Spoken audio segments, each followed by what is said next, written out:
welcome. It is the awesome day of May 15th. I was about to say February 15th for some reason. 2012. And it is going to be the newest episode of Learning League. Yep, it is what it is today with Authority, the bird saying some words for defending the esports. You can check out our sponsors to the right over here really quickly. BenQ, Zowie, and Antec. And here with me is a special, awesome guest. I think you guys know her by now, maybe, perhaps. Her name is Octavia, and hello, I'm on screen right now, but hello Octavia, how are you today? I'm doing awesome today. It's beautiful weather, perfect for sitting inside at the computer. I have my window open, so that definitely helps. And I'm really excited to be here and do some Learning League with you, so thanks for having me. Yeah, definitely, indeed. I mean, it's going to be an awesome day. You know, today is not a big day for anything else. I mean, there's no such thing as like some big game called Diablo 3 that's out right now, right? No, that's definitely not where people are right now. No, definitely not. So, it is cool seeing you here today. I mean, it is supposedly a gorgeous day over here as well, but it's actually looking a little gloomy, so I'm glad I'm actually inside today, so it's cool. But, I mean, what are we going to be doing today is going to be a little awesome venture into team fights. I mean, we've been talking more about all solo kind of things, like solo top, bottom, middle lane. We've been talking about the part of the game of League of Legends, not really the full part of League of Legends. I mean, first things first, I'm going to ask this Octavia.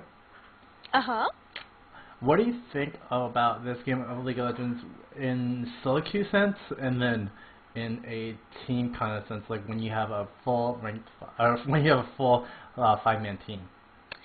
Solo queue, you tend to play more selfishly. Like, you play champions that maybe aren't the best in team fights, but are definitely going to win the lane. Because in a solo queue situation, you aren't really going to have the coordination that you would have with a full team. You're obviously not communicating with them through a chat program other than typing, and you're going to kind of lack that, hey, can you come gank me, you know, or can you come cover my lane? Like, you want to be able to win your lane, sustain your lane, and be able to depend on yourself as opposed to the rest of the team.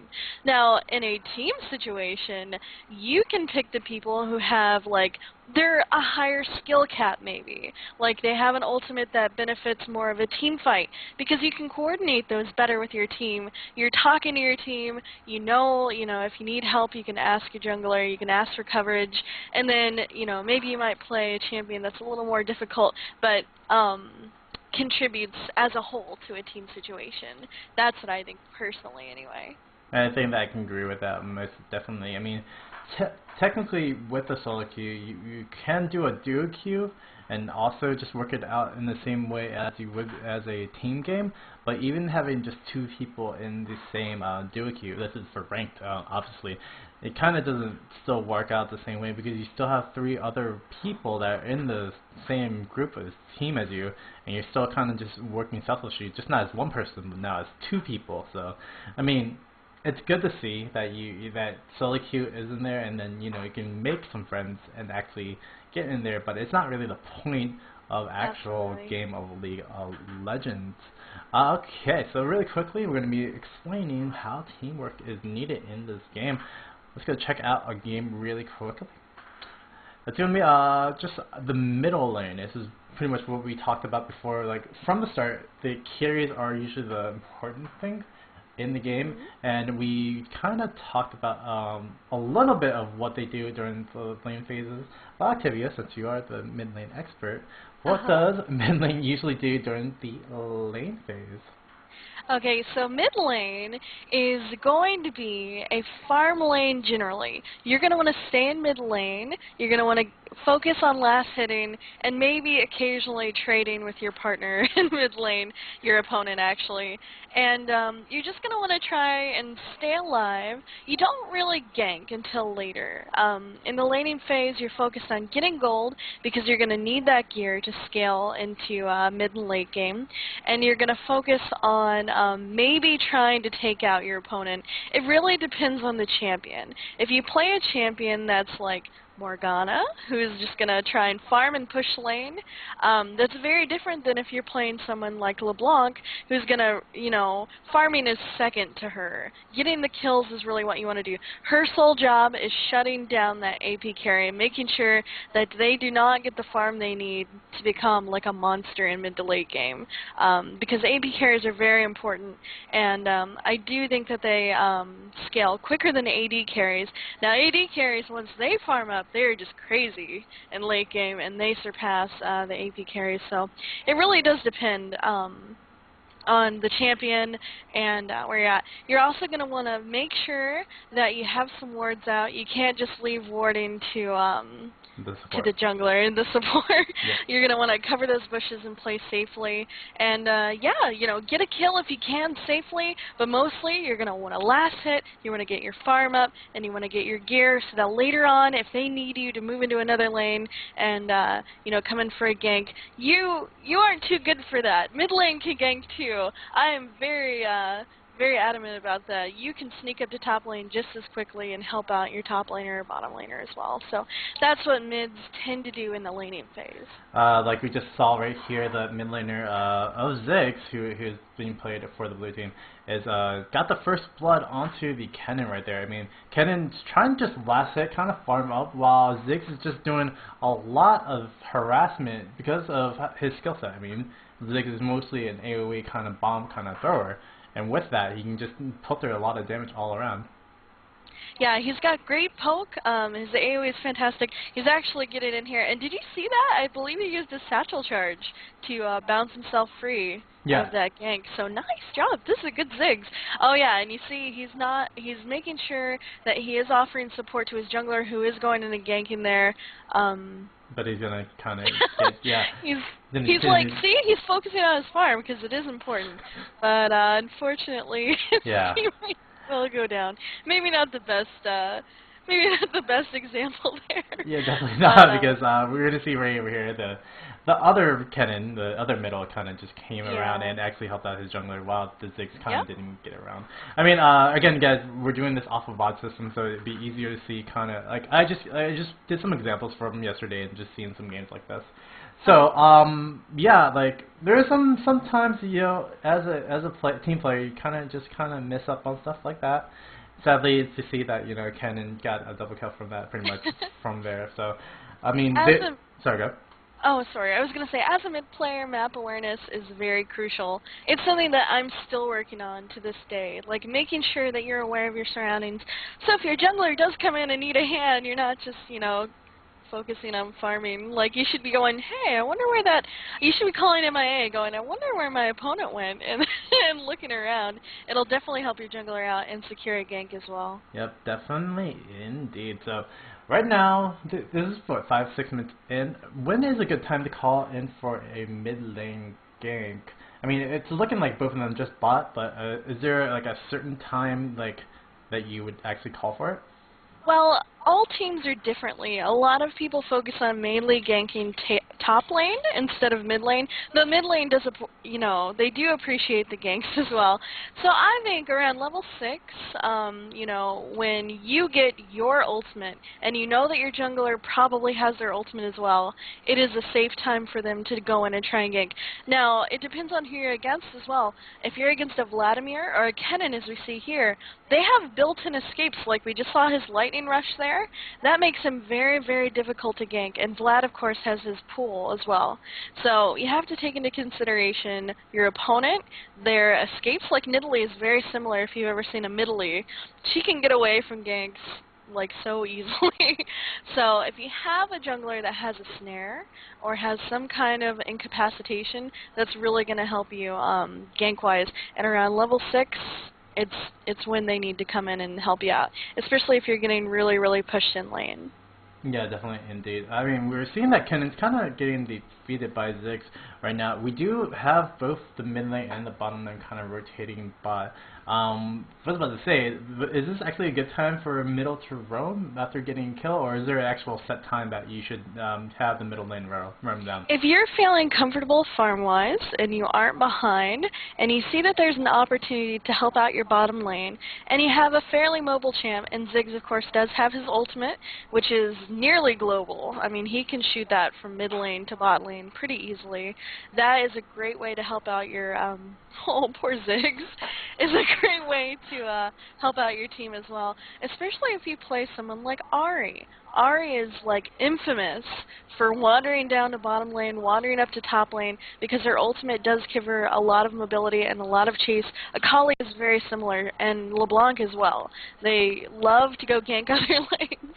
So if the MIA is not called and you see a chance to get down there, you can gank at any time as long as you're feeling secure with your farm.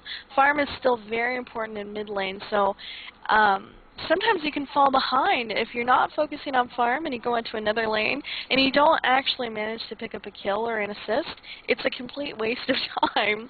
So there is some risk involved, and it just depends on your personal judgment, Bird. Yeah, definitely, indeed. Lastly, but not leastly, I mean, I don't think we're going to get to see a team fight pretty soon. We do see a gank right now, just happened to run D. It's because he was a little bit too far pushed up. Lightning Rush, see? It's so hard to get Kennen. He's such a little rascal. Like, his Lightning Rush gets him out of all kinds of situations, and he stuns as well, so, and he flashed, so there was no way poor Jax was going to catch him, even though he did get he did land the jump, yeah, so. I was about to say, is there a specific like AP carry to actually play first to actually like just practice on, slash with the escapes and everything as a team player, or just practice on whatever you kind of want to feel like? Well, it really, all the champions are so different. I mean, I would not recommend, say, Ziggs to a first-time player because he has a lot of utility, which takes getting used to. He doesn't really have a set escape other than his satchel charge, which can be hard to land and hard to steer, and actually, like, I still have trouble coordinating that. So I believe you did an episode where you used Annie, and Annie is a really fun champion, and once you understand her passive, she can be really enjoyable and effective because every fourth spell, I believe it is, you get an automatic stun, which means, oh, Ziggs. I'm just watching this game like, come on, you can get him. Oh, what a great bomb.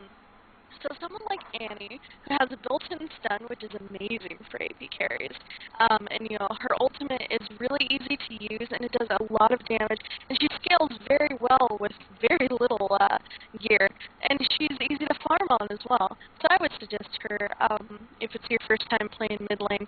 She's also fairly safe because of her stun, and she can stun anyone attempting to gank usually as well, and she has a shield, so she would be my recommendation for a first-time AP carry. Yeah, aside from, I mean, Annie is a great one as well, but I feel like even though Ahri is a skill kind of based champion, skill shot kind of based champion, it's actually not that bad to actually play her as well, so definitely going to be fun to see that. I was about to say, for a team fight situation, like kind of what just happened right now, but kind of not, what should an AP middle do? Let me see if there's actually a part where there is a... Sorry about that. Yeah. Just one moment. Mm-hmm. So really quickly, I mean, we do see the Zig just kind of pushing up on the lane and kind of just helping out the bottom lane right now, right? I'm going to skip through, I think, the next few minutes. Sorry, this is actually just an episode that I kind of watched already, so it's kind of cool already, but, you know, whatever. Where are we at? Where are we at? Like, in AP middle, at a team fight situation, it's going to be doing a lot of just bursts. I mean, that's usually what you see from AP middle. Really quickly, you do see the tower just going down for the AP middle. I mean, he is over 4 levels for Kennen right now. But you usually just see the AP middle just do the burst damage and then try to get away or zone out all the other characters. I mean, that's usually what you see from an AP mid in a team fight. But you do see Smurf Slayer slash the Ziggs kind of get caught by the whole team right there. That's something you don't want to do. Like literally, you can be an assassin type of kind of mid, but that is something that's not really necessarily too good. Yeah, another Um, thing, I'm sorry, I don't mean to cut you no, off, go but I for it. want to hold on to this idea while I have it. Another thing I wanted to talk about is, in a team fight situation, the AP carry is generally going to be focusing either the other AP carry or the AP carry, because those guys are going to be the squishiest little buddies. They're going to be the easiest for an AP carry to take out, and they want to watch their positioning as well, because the other AP carry will also be going after you. So it's usually like all this chaos going around you. The rest of your team is going to do their very best to make sure that they're crowd controlling the carries on the other team and making it easier for you to get in there and kill them and stay safe, because you're a little squish ball as an AP carry. And it's really important to make sure that you're not diving into the middle of the team fight, because you don't have a whole lot of health, and the bruisers on the other team will have a field day just, you know, turning you into a smear on the turf. So Yeah, definitely not the greatest of plans indeed if you're just gonna go in there and kind of just suicide, which would not be good no. for the team at all. All right, let's go look at the 80 carry really quickly. We do have a matchup right now. We do have I think it's Grave versus Varus, and right now, again with a AP middle slash mid lane, we talked about what does a mid usually do during lane phase. What does a bot lane usually do during the lane phase? Well, I know I said the mid is really focused on farm, but AD carry is even more so. You will very rarely see any kind of trading going on prior to level 6 in the bottom lane, especially if you have a sustain lane where they can just keep healing you up. They are going to farm and farm and farm and farm. It's actually one of the least exciting lanes until you have a jungle gank, or one of the AD carries gets frisky, or you have an initiation from an aggressive support, someone like Blitzcrank or Nunu, that kind of situation. So farming is really, really important to an AD carry, and they scale well off their gear, but they have to have some pretty big ticket items for them to do the just chaotic damage that you end up seeing them do in mid to late game. So it's a farm game. You want to stick close to your support and make sure that they're keeping you alive. That's what they're there for. Unfortunately, Blitzcrank couldn't do anything in that current situation, and Graves did go down. But we do have a gank here coming in from Nocturne. Nocturne will help bottom lane as well. Oh, we have a Karthus ulti as well. Oh, Karthus, you're such a troll. Yeah, press that one button and get the kills, no problem. Yeah. Well, we were seeing in the CS score, I think it will pop up in a second, but we do see Varus having at least 112 CS compared to Graves at 98, and we can see that, since Varus was pushing down that lane, it really showed that he was actually just, CSing really well as giving some great harassment to that bottom lane AD carry. So definitely something to watch out for. I mean, yes, you say that level 6 is kind of the time to kind of try to get in those kills, but you can actually get those kills even beforehand. It's just definitely something more about AD bot or bottom lane in general is positioning, and positioning is really, really big in this game. And relying on your support as well, because your support, it's their job to not only zone the enemy AP carry, you'll see them hide in the bush and attack whenever they can, and also make sure that they're there to either heal up or buff their AD carry. So it's kind of a good match in bottom lane when you have a good support and an AD carry, and between farming you can try and get the kills. You'll see a jungler come down and gank, but they mostly stick around ganking top lane and even mid lane as well. You don't really see a lot of bottom ganks commonly because it's pretty chaotic. I mean, you have 2 versus 3, you gotta make sure that you lock someone down. Everyone's gonna have flashes and that kind of situation, so ganking one person is a lot easier than 2. Yeah, so. definitely indeed. I was about to say though, I mean, there are certain characters in bottom lane that you have that can be kind of not as mobile as some other characters. Like, you do have Graves with the quick draw, you have a Vayne with Tumble, you do have like Ezreal with phase shift, I think that's what's called. Corki. And Corki with Valkyrie. Definitely, like, those escape mechanisms are really, really big to, just in general the lane phase, but just in general for positioning. In the bot lane, even during team fights, while you do have like Ashe or Varus right now, they don't really have any big escape mechanisms. No, once their flashes pop, the jungler thinks you're a tasty snack. That's usually how it goes. Tristan also has rocket jump as well. So you do have a wide variety of AD carries who do have that escape option, and your support is also going to be there to try and make sure that you get out okay. They will even give their lives if it means that their carry is going to get out okay, which is kind of romantic and nice. I've done it on Sona many times. I know how it goes. So, but yeah, it's an awesome cooperation relationship or cooperative relationship in bottom lane between, you know, AD trying to farm and trade, and then support trying to keep the AD carry alive, and then you know, hinder the enemy team whenever they can as well. So it is pretty exciting when you have an aggressive lane. Like Taric is a very, well, he can be a very aggressive support because he does have that stun, he does have his ultimate, and he can do a lot of damage. Oh, we have a Kinnan ulti going on here. Oh my goodness, that Kinnan. But the ultimate from Karthus is going to deny pretty much all of that aggression. Oh my goodness, the Nocturne going in and saying, thank you. That is definitely worth blowing my ulti there. Yeah. So that's what bottom lane tends to do, Bird. If that made sense. That's definitely good. I mean, I was about to say, when is a good time to gank for bottom lane? I mean, we definitely won't be able to see it now because of the lane phase being over, but usually about what time / you know, is it also dependent if the lane is pushed, if anything, any conditions? It's very, very dependent on if the lane is pushed, because if you are up against your tower, your jungler should notice that and help out, because when you're against your tower, farming is super, super difficult, and it just makes, you know, the enemy wide open for ganks. That gives the jungler lots of room to maneuver and come in, and they will be really far away from their own turret, and it should be really easy for the jungler to come in and at least lock one person down. So it's really dependent on if you're pushed against the tower. If you're against the enemy tower, then it's vice versa. Then their jungler is going to say, you are hindering my team from farming. I'm going to come down for a gank as well. So I think that is like the peak time when the jungler should be coming down as well. And then, of course, I'm learning more about lane ganking, which I didn't really understand for the longest time. But now that I'm seeing it a lot more in the amateur tournament, it's when someone comes in and sits in the bush in your lane, and it's not warded, and the enemy team doesn't know, and then they hop out of the bush and stun someone, and then all three of them jump on someone. And if you can coordinate that, it's so awesome, and like junglers really enjoy doing that as well. And that, you know, you could be pushed, you could be pushing, you could be like anywhere in your lane for someone to do that, as long as they can get in that bush safely without being seen.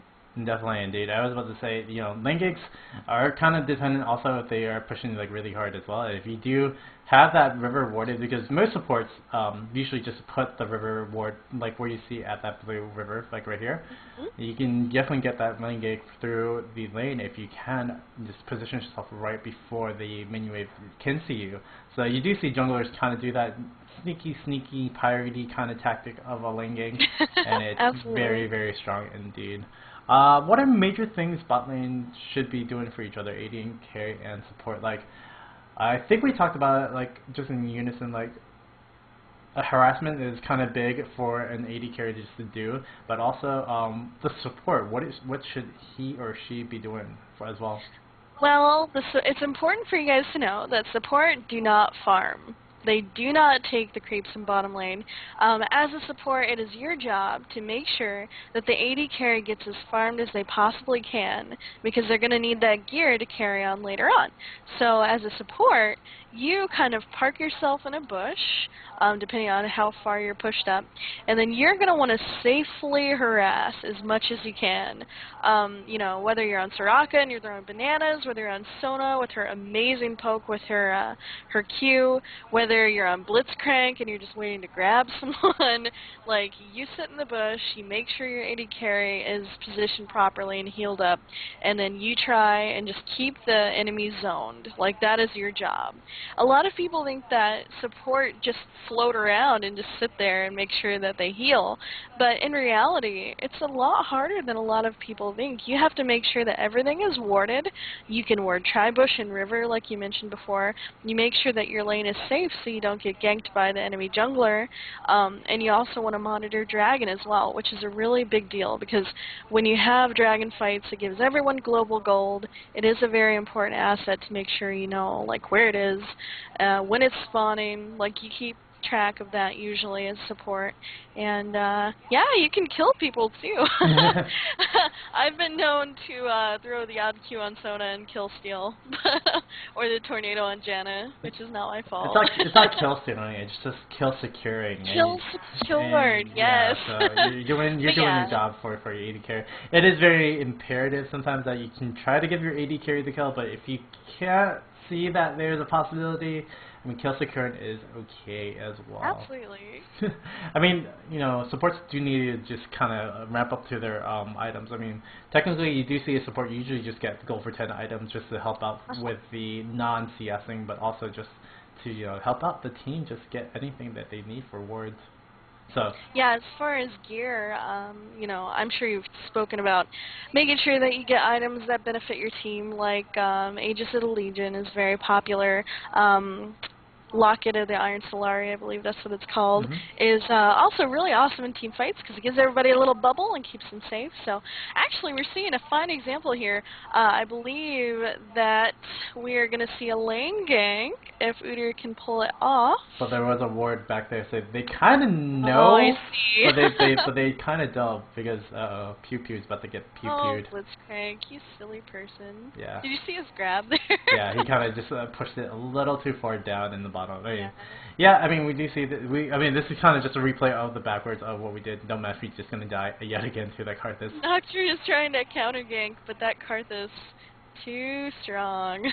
If you can't get the AD carry fed, you can just feed yourself. Yeah, it's really quickly though, I mean, usually, I mean, that's what you usually see for a bot lane. They do a lot of it of what you see as zoning is a big thing, but also just a lot of it just support just to get that CS up and also deny that CS from the other AD. You know who's amazing? If you guys want to know who's really, really good at zoning people, it's Zillion is a fantastic zoner in bottom lane. Of course, Blitzcrank is the same way, because if you don't have wards in that bush, you don't want to go anywhere near, and then you're going to lose a lot of CS as well, just from the fear of getting grabbed and killed. But I've recently picked up Zillion, and those bombs do wonders for keeping people away from the creeps, and it's amazing for harassing. Plus, his ultimate is so hacked, so he's fallen out of style a lot recently. He used to be mid all the time, and people loved him, but we haven't really seen him a whole lot lately, but he does make a really great support as well, so it's check that out. For AP mid for Zillion, it's just because there's a lot more people that can do a lot of more zoning and such like that. I mean, Ziggs does a pretty good job of that zoning kind of technique. I mean, it's always in with the new, out with the old kind of situation, and that is kind of why we've seen Zillion fall out of favor. But I do appreciate him as a support. I do appreciate him as a mid. I just wish more people would play them, actually. Yeah, for sure. He actually used to get banned all the time because no one wanted to have to deal with his ultimate. If you guys don't know, his ultimate, you cast it on someone before they die, and they don't die. They get back up, and they keep fighting. It's so hacked. It's right up there with Karthus and Tryndamere ults. Yeah, definitely, indeed. About to say, I think we're about to get into team fight, but what does an AD carry generally do for a team fight or / a roaming gank? Like usually, I think we just saw during that last clip where Blitzcrank kind of missed that grab. What did the AD carry kind of do? He just kind of focused down that AD carry, making sure that he denies the other AD carry or whatever target that's really, really close to death. But during a team fight, what does an AD carry usually do? It's very similar to the AP carry as well. You are going to want to focus down the squishies, as I call them. You're going to want to get the enemy AD carry down and the enemy AP carry down as fast as you can and out-damage them. Because if you die, they're just going to turn on the rest of their team and really chunk everyone down. Now, AD carries are special because some of them buy what's it called? The Blood Razor, which helps them chunk down tankier champions.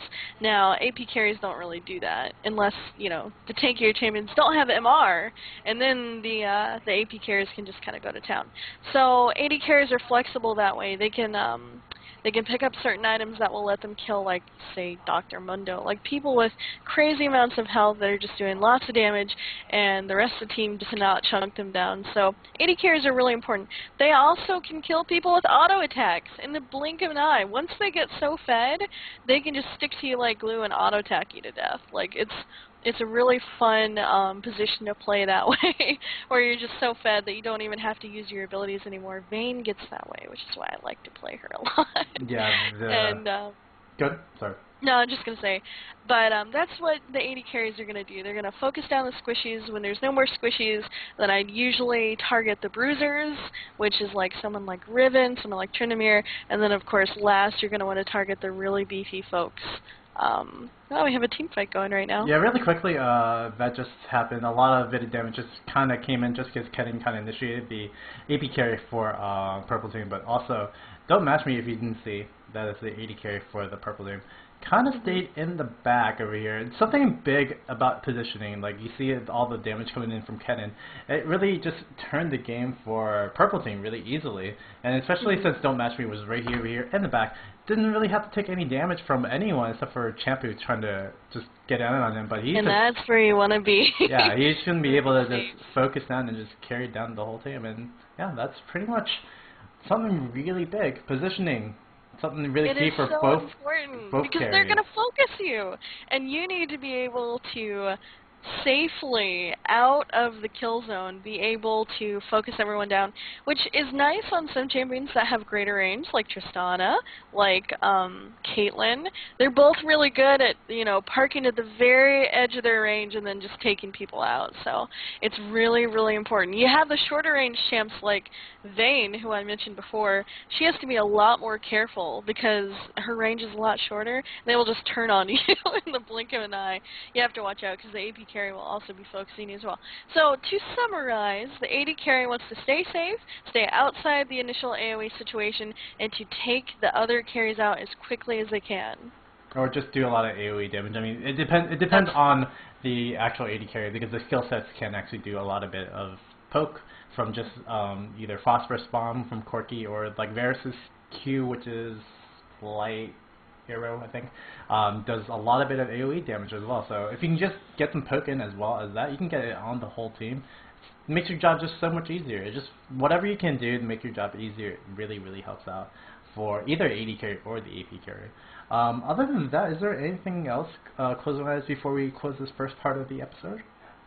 I'm trying to think. We didn't really mention top lanes or what they do in team fight situations. Did you want to talk about that later, or? I actually did not want to mention that today because I think that I can expand on that more, especially that's true. Especially jungle as well, because I think that's the next part we're going to be doing. But we're going to be just touching some topics about that. But if you want to know, top lane for a team fight, like literally, usually you'll see a top lane to be a bruiser type. You'll see like Talon or some kind of assassin type of carries as well, and those are just different kind of types. Like if you're an assassin, you just want to kill the carry and actually you know, just kill.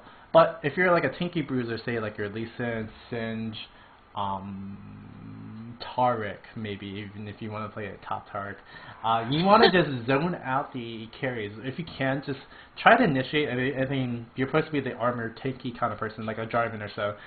Try to initiate, kind of get everybody out of the way, so that you can just so that your AD and AP carry can just focus on damage. As long as you protect your AP AD carry as a top laner, you kind of win the game because they get to be the bodyguards. Yeah, they can just do whatever they want because once you have your team kind of winning for you, you just did your job. Even if you feed or die during that whole team fight, you did your job because you can protect your AD and AP carry. I agree, and the carries are called carries for a reason. They're going to carry the rest of your team in the mid to late game, and then you're going to win. Yep, definitely, indeed. So, be right back. We're going to be ending episode 5, part 1 of Teamwork Needed, and we're going to be getting into part 2 really quickly. Again, guys, do check out the sponsor on the right, and we will be right back.